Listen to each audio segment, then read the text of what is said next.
We do not need incremental change. We need bold leadership. And that is what Bernie Sanders brings to the conversation. We do not need someone who's ready to hit that shiny red button when they get into office and create more wars, create more inhumanity around the world, create more tension, more fear.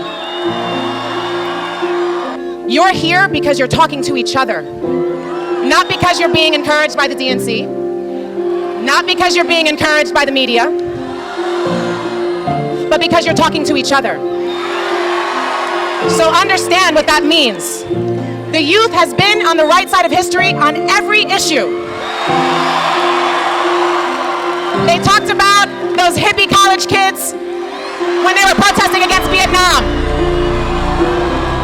Martin Luther King Jr., who Bernie Sanders walked with, couldn't have gotten and done what he did if it wasn't for high school students who said, I'm not afraid to do a sit-in.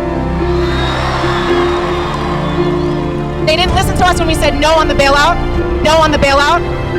They didn't talk about how remarkable and beautiful it was when millions of people around the world marched for peace. Before a war, before the Iraq War, millions of people across nations marched across cultures, across language, and said no. So Bernie wasn't the only one who was right to vote against the Iraq War.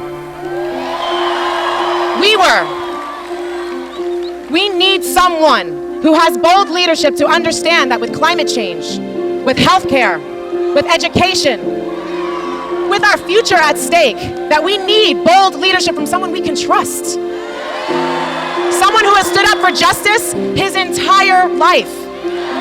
And we need to keep spreading that message because people are voting against themselves. They are hurting themselves and their future. And we need to help them because we need to help each other because this is about us.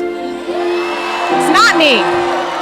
It's not one person. It's not just a party. This isn't the GOP versus the DNC. This is about the 99% that is too big to fail against the 1%.